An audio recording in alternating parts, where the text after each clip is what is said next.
Rescue Rangers nail art design, where Chip has his little detective hat on and his cloak and he's standing there looking all serious, and Dale is above him with his arms spread wide, wearing a Hawaiian floral shirt, looking like he is having the time of his life. I love this one. I hope you guys like it as much as I do, and don't forget to click subscribe to get my future videos as well.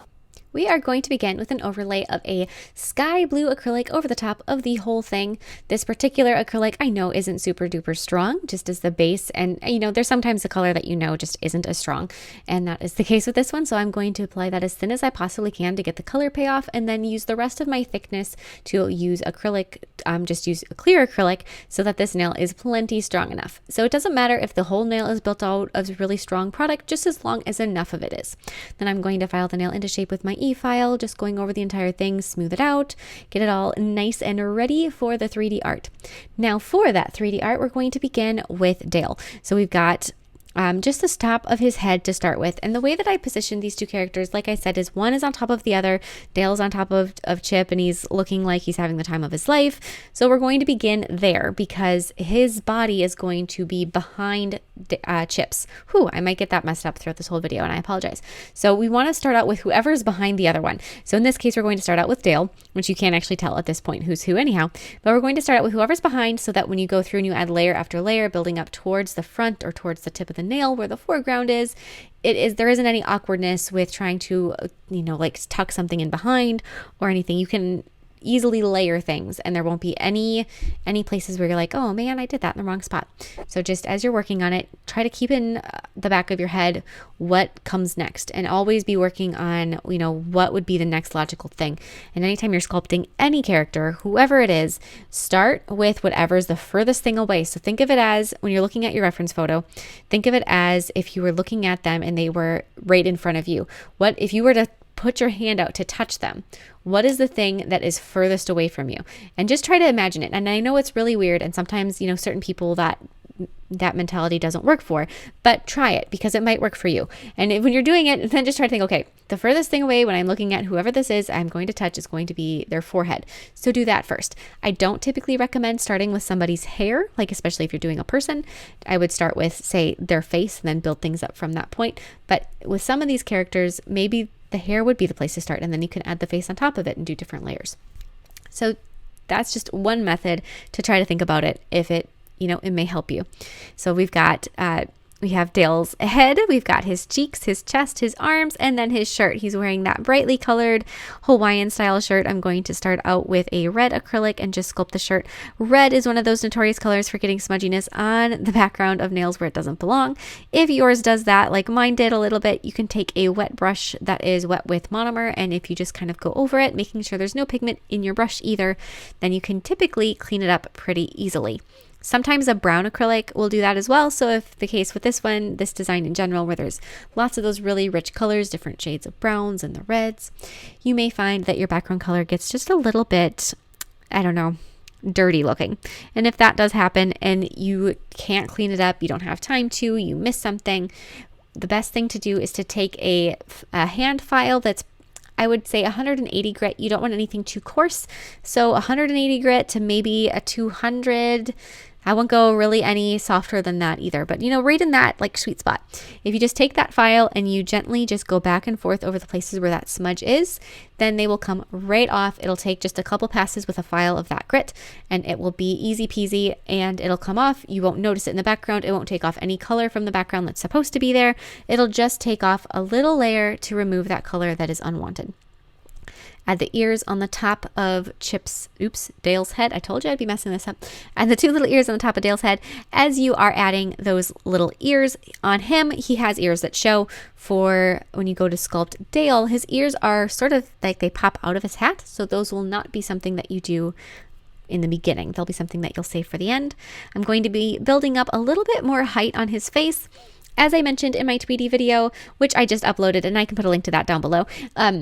And when I'm sculpting characters lately, I've been trying to build up more and more height and get more definition out of just their height, the height of the individual little sculpted elements, and trying to get a little bit almost more bulk. Not necessarily that I want them to look bulky, but I want them to look extra 3D. So I'm not just utilizing my acrylic for color, which is sort of the way that I used to do it, as I would, sculpt things with acrylic simply for the purpose of this color goes here, this color goes here, and not nearly as aware of how high things should be and really getting some height on the different elements. So as much as I did with my Sylvester and Tweety video, because that I really got a lot of height on, I'm trying to find a happy medium ground with these two characters. So where they definitely have height, you can see where I sculpted like around his snout and his cheeks and his mouth, building up a little bit more of that height without making it too thick that if you were wearing it out and about, it would catch on things or it would be a hindrance to daily life. So I'm, there's different times for different things, different places that it's appropriate. And this one, I feel like this sort of halfway in between is the sweet spot. So we're going to be adding a little bit more hair here and there. He's got a couple little wisps of hair between his ears on the top of his head, going back in with that brown. And then as you're adding all of these little elements, just keep going back and forth and looking at your reference photo. I say that often, and it is always true. So my phone that has my reference photo, because I always use my phone for my pictures, I like to use a small reference photo for painting small things and a large reference photo for painting large things. It helps me out. So I use my phone for my reference photos, and it is right outside the camera's view. It is just right on the side so that I can easily have my eyes dart back and forth. So anytime I grab a new color or I start sculpting a new element, I glance at my reference photo, even if it's for just a brief moment, because you never know what kind of questions it may answer for you when you look at it. Are Dale's eyes in the center of the creamy patch that his eyes are for? Or are they pulled to the center? Are they farther apart? Are they, how far up within that area do they go? These are all questions that you need to answer.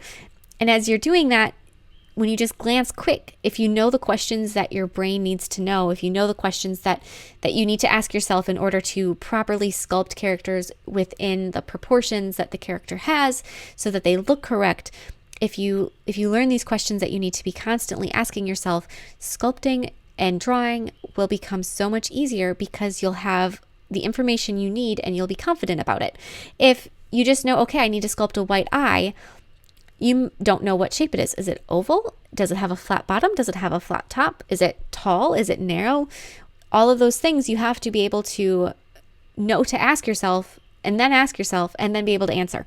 So as you're looking at your reference photo, for me, I have all of these questions constantly just firing back and forth, and I'm looking at my photo, answering my question, going back to what I'm working on. So if you have a reference photo close by, even if you aren't as in tune with these questions to ask yourself, you might answer them without really being aware that you're asking them. You might not know that that's the answer you're receiving. You might just know, okay, this is the shape of the eye and it goes here. And that could be adequate. That could be exactly what you need. So the more you practice and the more that you just try to think about these things, and the more you think, okay, exactly where is this eye positioned? You don't necessarily have to ask it in how wide is it or how tall it is. You can just kind of round it or group all of those questions together in a nice little package, if that is what is helpful to you. So if this information is something that you'd like to know more about, or that you've never really thought of things that way, I do have an entire live class dedicated to breaking down a character image that goes through so many different ways that you can look at things like I was just explaining, that can help. And if you haven't watched that one and you love to sculpt, draw, paint characters, I would really highly recommend you go and check out that particular live class, because it really is so jam-packed full of information that it could really be beneficial.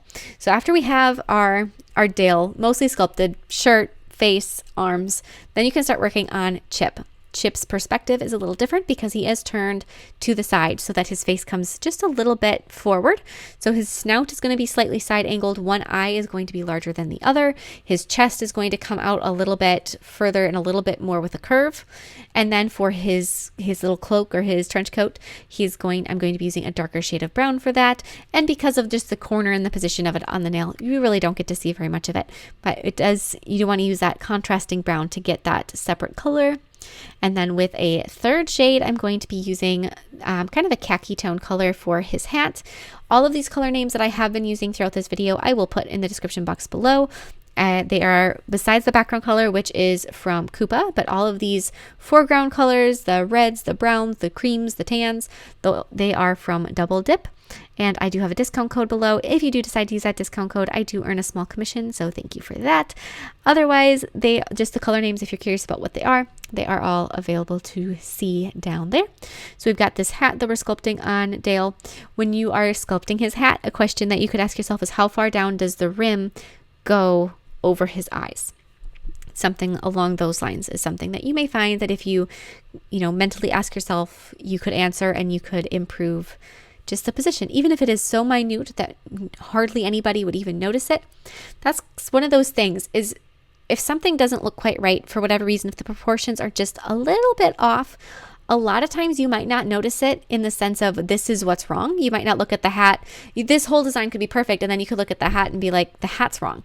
Or maybe not. Maybe you'll just know something is wrong. So the more that you, on every element of every design that is replicating a certain face, a certain character, a logo, that you just go back and forth and you think and you make sure that everything, you're double checking, triple checking, everything that you sculpt or paint, it'll help.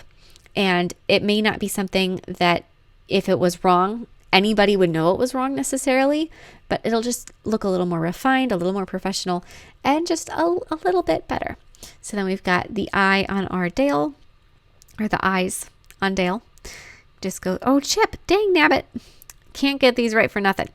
This is one of those things where I know what their differences are, but when you're just saying the name quick, I will always get them backwards.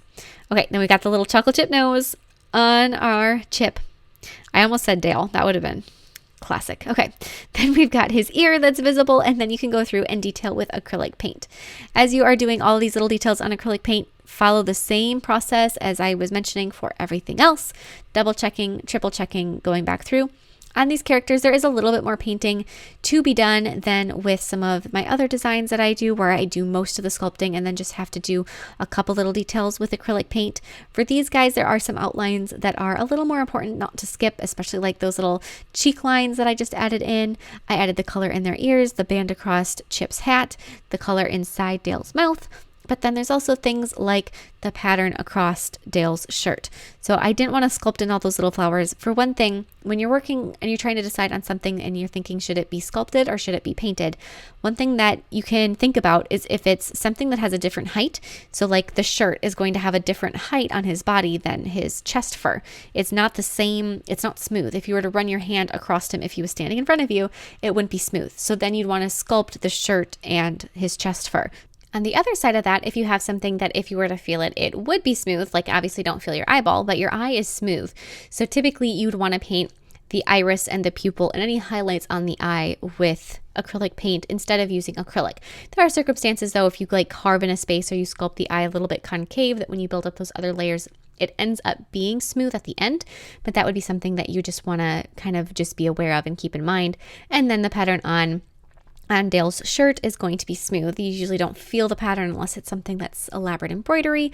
So in that case, you would want to use paint instead. And for those little tiny flowers that are on the shirt, acrylic paint is going to be an easier route to take anyhow, because sculpting in all of those little bits with acrylic would be somewhat tedious. One thing that probably would have been better off sculpted versus painted is his teeth that I'm just doing, but it's one of those things where obviously there are exceptions to every rule. And it's just part of it is what works for you and what you find easier. So if you're somebody that really just doesn't like to sculpt, you want to do just the bare minimum to get the character to be 3D and pop off the nail, then do that. If you're somebody that really loves to sculpt and things just go better for you when you sculpt as much as you can and do the bare minimum with paint. If you're confident and comfortable with both, then that's when you can kind of go through and decide what would be more appropriate and for what areas. So after I have his face pretty much done, I'm going to be adding those flowers across his shirt with yellow. If your red acrylic is one of the brands of acrylic that the red tends to bleed into the other colors, you may find that your yellow flowers turn a little bit orange, but really I think that's okay because it will still look good depending either way, whichever color those flowers end up being. But just keep in mind, occasionally red acrylic does tend to bleed into your acrylic paint. It's one of those really, really pigmented colors that just might make a mess. Add a few little black outlines around. There's so much detail happening with this design. There's so many different layers and elements and patterns and colors that those black outlines really do help. Sometimes black outlines aren't as necessary, and in those circumstances, I truly don't recommend them. That didn't used to be the case. I used to be black outlines for everything all the way, all the time. But more and more I'm finding that it's not necessarily always a good idea. But in this particular case, especially around the darker brown areas, those black outlines just make things stand out and look a little bit more precise. I'm going to go through and do the rest of the detailing on Chip now, add some little outlines around his eyes, his face, add a little bit of definition to his cloak. Not too much, it really doesn't require a ton, but just a little bit. Add some more details to his eyes, his mouth. His mouth isn't open, so you don't have to worry about adding any red to the inside there, but just go through in any place where you feel like it's not quite as visually obvious as it could or should be. You can adjust and fix those problems. I'm going to be brightening up the eyes a little bit. That's one thing I like to do, especially on a character that's small, is that if the eyes don't seem like they're standing out enough, if you apply a layer of white acrylic paint over the top of the white acrylic, it just looks so much more opaque and vivid. Add the black in the eyes, little white highlights. Once you're done with all of your painting, go ahead and apply some gel sealer over the background. I occasionally get questions on what the definition of gel sealer is, and the short answer is it is a gel top coat that it's not removable. It is a permanent product. It is thinner than gel top coat typically, shinier and more durable, but not good for natural nails because it doesn't soak off. After that's been done and cured, some matte top coat over your characters and they're all done. I hope you guys like this design and I'll see you all next time. Bye!